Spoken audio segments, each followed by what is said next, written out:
Hi guys, welcome back to First Chapter Friday. Our story today is called The True Confessions of Charlotte Doyle by Avi, which you know is one of my favorites. Avi has had a few of our novels that we've done on First Chapter Friday. This one was an honorary Newbery that year. So the silver one means it got an honorary. It didn't win #1, but it was acknowledged as a top book that year. Okay, so here we go. It's interesting because it starts off with something that says an important warning. So I'm going to read that part.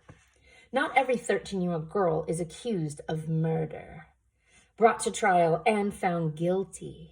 But I was just such a girl, and my story is worth relating even if it did happen years ago. Be warned, however, this is no story of a bad boy, no what Katie did. If strong ideas and action offend you, read no more. Find another companion to share your idle hours. For my part, I intend to tell the truth as I lived it. But before I begin relating what happened, you must know something about me, as I was in the year 1832 when these events transpired. At the time, my name was Charlotte Doyle. And though I have kept the name, I am not, for reasons you will soon discover, the same Charlotte Doyle. How shall I describe the person I was? At the age of 13, I was very much a girl, having not yet begun to take the shape, much less the heart, of a woman. Still, my family dressed me as a young woman, bonnet covering my beautiful hair, full skirts, high button shoes, and, you may be sure, white gloves. I certainly wanted to be a lady. It was not just my ambition, it was my destiny. I embraced it wholly, gladly, with not an untoward thought of anything else. In other words, I think that at the time of these events, I was not anything more or less than what I appeared to be, an acceptable, ordinary girl of parents in good standing. Though American-born, I spent the years between my 6th and 13th birthdays in England. My father, who engaged in the manufacture of cotton goods, functioned as an agent for American business there. But in the early spring of 1832, he received an advancement and was summoned home. My father, an ardent believer in regularity and order, decided it would be better if I finished out my school term rather than break it off mid-year. My mother, whom I never knew to disagree with him, accepted my father's decision. I would follow my parents, as well as my younger brother and sister, to our true home, which was in Providence, Rhode Island. So the family has to go back. The dad has to go back, but he didn't want her to stop school in the middle of the year. So they're leaving her to finish out by herself. And then when school's done that year, she'll come join them back in America. Lest you think my parents' judgment was rash in allowing me to travel without them, I will show you how reasonable, even logical, their decision was. First, they felt that by remaining a boarder at Barrington School for Better Girls, Miss Weed, eminent and most proper headmistress, I would lose no school time.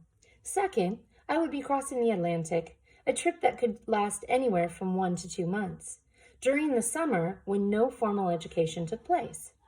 Third, I was to make my voyage upon a ship owned and operated by my father's firm. Fourth, the captain of the ship had acquired a reputation, so my father informed me, for quick and profitable Atlantic crossings. So our family thinks, no problem. You'll travel in the summer, everything will be fine. Then there was this. 2 families known to my parents had also booked passage on the ship. The adults had promised to function as my guardians. Having been told only that these families included children, 3 lovely girls and a charming boy, I had looked forward to meeting them more than anything else. So she's supposed to travel with this family. So when you consider that I had but dim memories of making the crossing to England when I was 6, you will understand that I saw the forthcoming voyage as all a lark, a large, beautiful boat, jolly sailors, no school to think about, companions of my own age. One more point.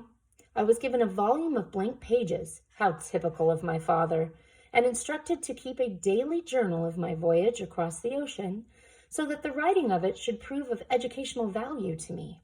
Indeed, my father warned me that not only would he read the journal and comment upon it, but he would pay particular attention to spelling, not my strongest suit.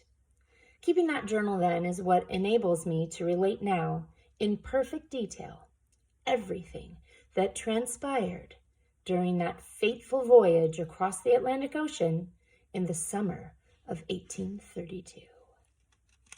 So I love that. It kind of sets it up. So on the next page, it says part 1, and then her story will begin.